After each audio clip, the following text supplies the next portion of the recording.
What is up, guys? My name is Lex. Today we're playing poker here at Seminole Hard Rock in Hollywood, Florida. 2-5 and 5-10. Let's get started. We open up the action to $15 with ace-3 of spades, get two callers, and flop the nuts on queen 9-5 all spades. I bet super tiny $10, just begging for a call, but they decide otherwise. They let their hands go, and we take down this pot. Only ace spade, that's it. Oh, you flop it. Pretty good, huh? How you do that? Well, you raise only $10. You want somebody to raise you, huh? I just want someone to call me. Yeah, somebody to call. Fun hand next. We have 3-4 suited in the small blind, hijack limps, button limps. I call, big blind checks, 4 ways to ace, 5-7, 2 spades, 1 heart. We flop a double gut shot. Any deuce or 6 will give us a straight. I check, hijack bets $10, button calls $10. Instead of just calling here with my straight draw, backdoor flush draw, I decide to raise up to $50. Hijack makes the call, and the button makes the fold. Turn ace, pretty terrible card to continue to bluff here, so I check, hijack checks back. The river card is another ace, so now there's 3 on the board. We're stuck here with 4 high. I don't want to check here and just give up, so I put out a bet of $50, praying he just has a king high or a queen high flush draw. He ends up folding, and we show for the high hand that we got to bluff through with 4 high. That's not an ace. High hand? No? Oh my god. What? I thought I had You got it. an ace? Yeah. That's crazy.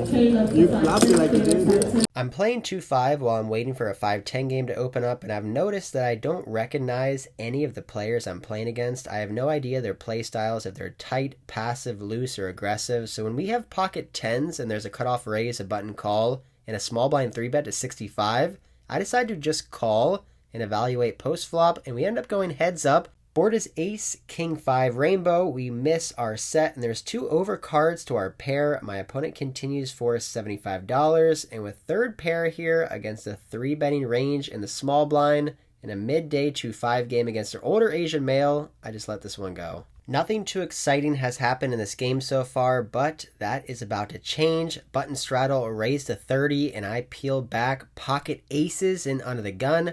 I make it $90, and now under the gun +1 gives us a pleasant surprise when he puts in a cold 4-bet to $275.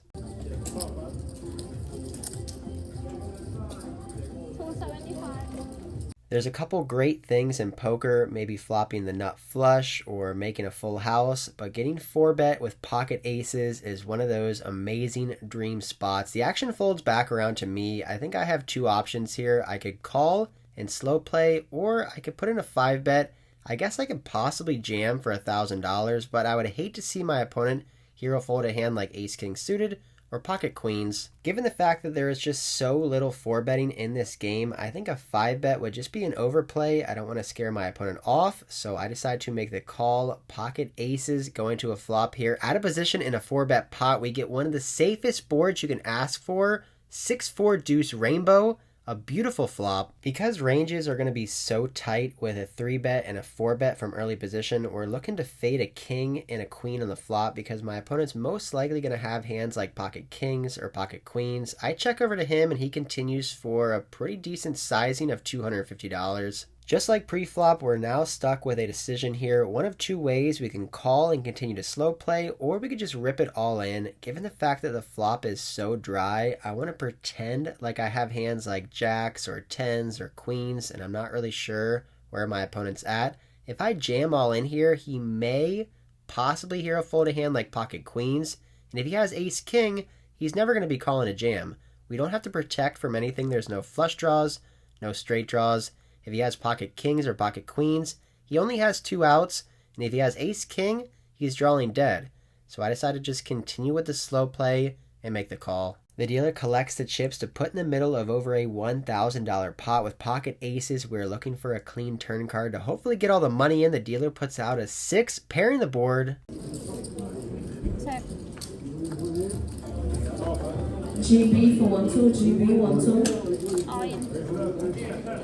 What is this? Yeah.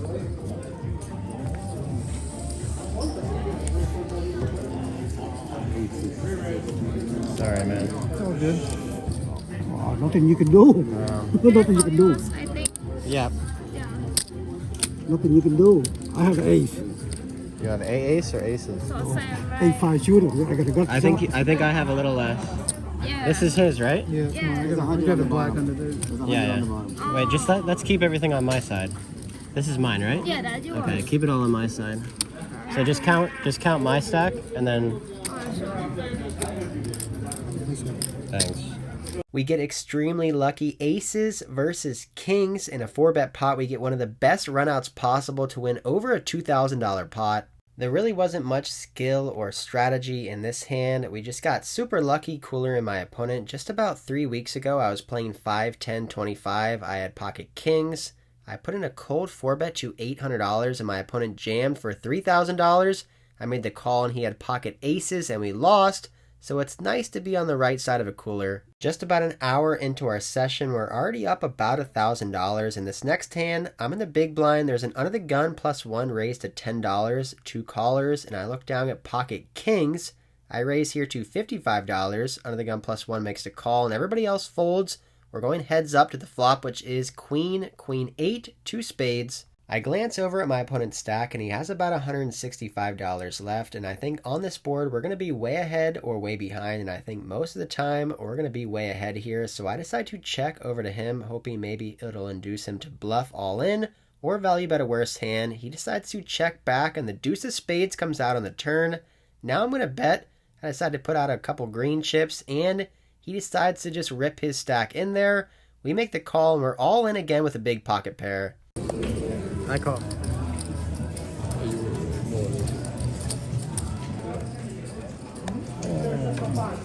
That's it, folks.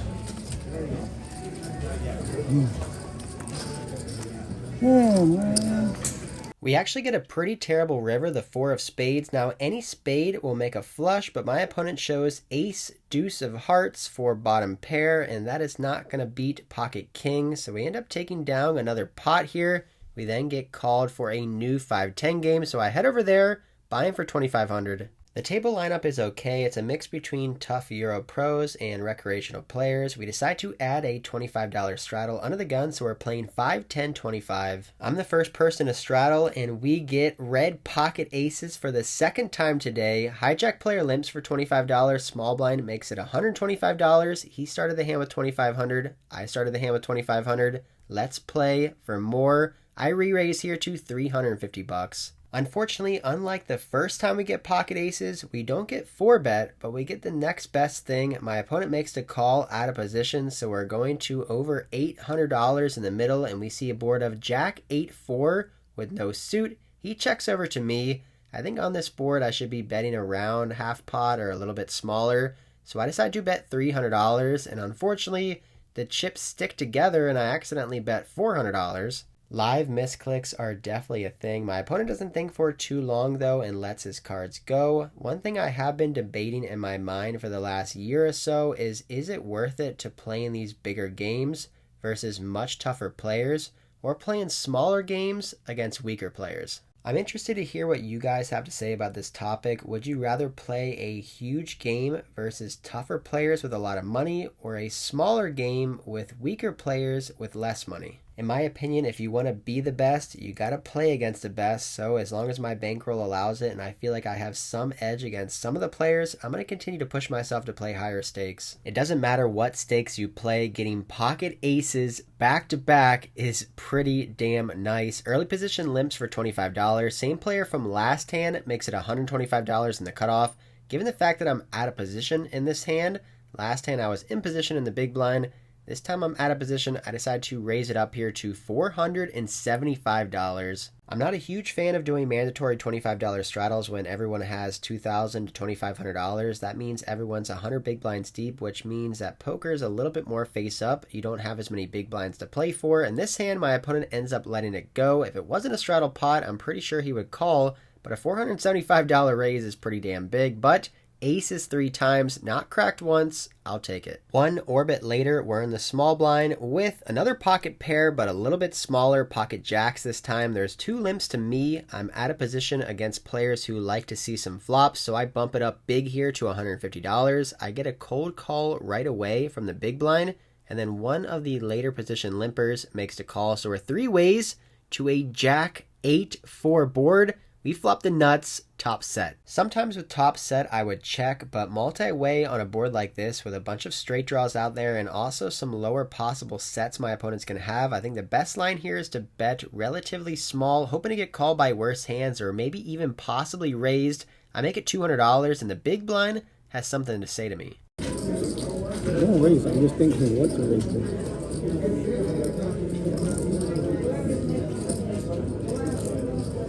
$600. Raise. That's right, you heard the dealer. My opponent puts in a raise to $600. Other player folds, action back over on me. I glance over at the big blind stack. He has $1,500 behind. What should we do here with top set? There's definitely merit to calling, trying to allow him to continue to bluff or overvalue bet a worse hand. We could jam all in and try to get all the money in before any scare card comes out. The player in the big blind is a recreational player who I haven't seen before, so I think it's very unlikely he's raising here with a semi-bluff like 9-10 or 5-6. I think he most likely has a set like 8s or 4s or an overpair that he slow played pre-flop. I think it's very likely he could have pocket queens or pocket kings here that he just called with pre-flop looking for a safe board, and now in his eyes he got a safe board, so he's trying to put more money in. Instead of just calling here out of position and allowing him to dictate how much money goes in, I decide while I have the best hand with a pretty big pot already with the nuts, let's just jam it all in and try to get the money in now. All in. Go in. Call. You're gonna feel it.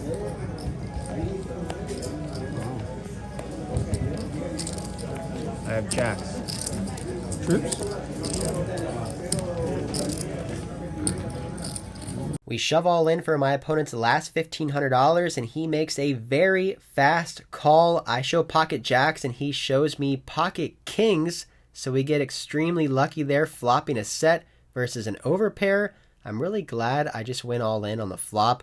I think against players here in Florida, they just hate to fold, so why not just get all the money in while you're ahead? We end up taking down over a $3,000 pot here. Our stack is looking pretty good, over $5,000 within the first hour of play. One of the great things about working and playing here at the Hard Rock is enjoying the nice restaurants they have. We head over here to the Italian restaurant, order a chicken marsala. We're running good today because our points on our player's card cover the entire meal. It was over $50 and we got it for free. So with a full belly, we're back at the table and look down at pocket aces for the 4th time today.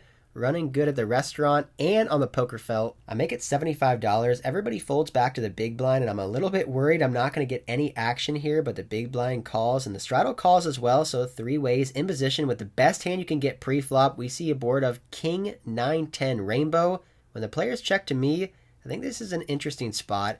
I think a lot of the time we're going to be way ahead or way behind on this board. So I decide to trap against 2 players and check back. You guys may be asking, why are you checking back pocket aces on a king high board? And my reasoning behind this is that my opponent's called in the blind, so they're going to have a lot of hands that could be beating me here. All the offsuit varieties of 9-10, king 10, king 9, queen jack offsuit, pocket 9s, pocket 10s. All these hands beat us. We only have one pair that's not going to improve, so I decide to pot control, check back, either allowing my opponents to bluff on the turn or maybe overvalue bet a worse hand. The 4th card is a 6 of hearts and the big blind leads out for a huge bet of $225. Under the gun folds, action back over on me. Aces actually don't really look too good here. This board is very wet and connected. So many 2 pairs, sets, and straights are possible here. He's betting very big into 2 players. I think this is very unlikely to be a bluff, but our hand is just way too strong to let go just here on the turn. He could still be betting hands like king jack or king queen, so I make the call. Pretty big pot brewing here to the river of the 7 of diamonds, a terrible card. Now if my opponent was bluffing with an 8 in his hand, he made a straight. I'm hoping it goes check, check, and we can win here with pocket aces, but that doesn't happen. The big blind reaches for chips and fires out a big bet of $600, and we are in a nasty spot here with pocket aces. We check back the flop for pot control and deception, so we really under-repped our hand. But would this player ever be betting a hand like king queen or king jack on this board for this sizing? I just think there's no way in hell he would ever be doing that. So with that said, we can discount any King X single pair holdings betting for this sizing on the river, which means he either has us beat with a straight, 2-pair, or a set, or he's bluffing. But what kind of hands could he be bluffing with here that didn't get there on the river? We have the ace of hearts in our hand, so we block any nut flush draws that he could be betting on the turn. He did bet a pot-sized bet on the turn into 2 people, and then now follows it up with a $600 bet on the river. This is just screaming strength. I just feel like 99.9% of the time, aces are no good here. I'm really trying to work on making big folds on the river. I think I've paid off way too many people, and people just do not bluff that often on the river here in Florida. So after tanking for over 2 minutes, going back and forth whether I want to call or fold, I let this one go in later. My opponent tells me he's a fan of the vlog and watches the videos, and he told me he had 2-pair, so I believe him. I think it was a good fold. Unfortunately, this next hand we don't pick up pocket aces again, but we have a beautiful premium ace-king suited under the gun, makes it $60 over a straddle. I 3-bet next to act to $180, folds back over to him. He makes the call, heads up in position to a 6-6-7 board. We completely miss, but we should have the best hand a lot of the time. He checks, and I fire out a $175 bet, exactly what I would be doing here with big overpairs like jacks, queens, kings, and aces. I don't want to allow him a free card with his queen high, jack high, or 10 high hands. He doesn't think for too long and lets this one go. This ends up being our last interesting hand of the night. We play for another hour and a half, but just don't pick up any pocket pairs or any premiums. We don't hit any boards. So, after about 4.5 hours of playing, we end up racking up our chips, heading to the cage, and cashing out for the night.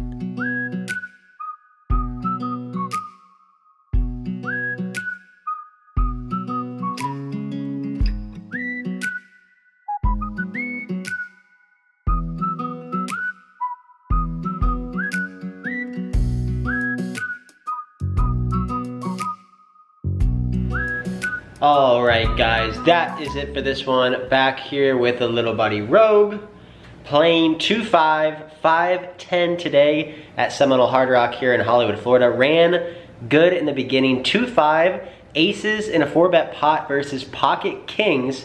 Ended up stacking that guy. I felt a little bit bad because he was telling me that he watches the vlog and he just moved down here from Maryland. So to get cooler versus him is a little unfortunate, but that is poker. Sometimes you're gonna have the aces, sometimes you're gonna have the kings. That is just what's gonna happen sometimes in poker. Hard to concentrate when you got this little cutie. Then we moved over to the 5-10 game, started a new game there where we continue to run hot. Aces, aces, then pocket jacks on a jack high board. We get raised to $600. I just jam it all in there. He calls with pocket kings and we are good. Aces one more time, we had to fold there on the river. He ended up telling us he had 2 pairs. So, interesting session. Wasn't like super exciting when it comes to strategical or strategy. I know that's like a George Bush word, like strategery. There wasn't as much strategery in this session. Not a lot of hands to analyze. Because it was just kind of like standard poker, aces versus kings, 3-bet aces, you know, so sometimes you're gonna have sessions like that aren't super crazy when it comes to analyzing your plays and bet sizings and check raises and all that stuff. Sometimes you just sit down and things go your way and you win. We ended up profiting $2,600 today, so I will take it. Things are going pretty good back here in Florida. I'm gonna put my results up here somewhere of the last 6 weeks or 5 weeks here in Florida. It's been pretty good. Not any huge big days, but not any bad days either. Just kind of consistent, up and down, up and down, up and down. And we're doing pretty good. But I want to say one more time for you guys, I really appreciate you guys who watch the entire video for one, and you guys who stay here and come back every single week and watch my videos. I just posted a tournament vlog last week. It got over 60,000 views in like 4 days. It's huge. 60,000 people watch the tournament vlog and it's just awesome. I feel like I am knocking on the door of some of the great YouTubers, you know, Nimi, Brad Owen, Rampage, Mariano, all those guys that get 100,000 views. Like, we're getting close, we're getting there. My goal is to get to 100,000 subscribers, try to get 100,000 views on my videos. That is my goal. That's my next goal. Hopefully we can get there. And I want to thank you guys again for showing up every single week, watching my videos. I feel like I have a fan base, even though I don't know you guys. You're there to comment. You're there when I'm on the road and I'm lonely talking to you guys. I'm on the road running bad and I'm losing money, and you guys are there, you know. And then when I'm winning money and I'm on an upswing, you know, we can celebrate, and it's pretty cool. So I have to say, like, having this fan base and having this YouTube channel completely changed my poker life and basically my life in general. I mean, my life kind of revolves around my YouTube channel now, trying to make videos, trying to make cool content, and it's really made poker just so much better in general with meeting new people, these new opportunities. Obviously, making the extra side income is great for building my bankroll, but really it's just cool to just put out content, have people, you know, watch it and they enjoy it and they feel like they're getting better and they're learning, because that's exactly what happened to me. When I first started playing poker, I learned from Brad, I learned from Andrew, I learned from all these other guys that are really good. I learned from them. So I'm glad I'm able to put out some content. You guys can enjoy it, you can have fun and potentially learn. That's pretty cool for me. But if you made it this far, I appreciate it. If you're not already subscribed, subscribe to the channel, and hope you enjoyed this one. Until next time, I'll see you.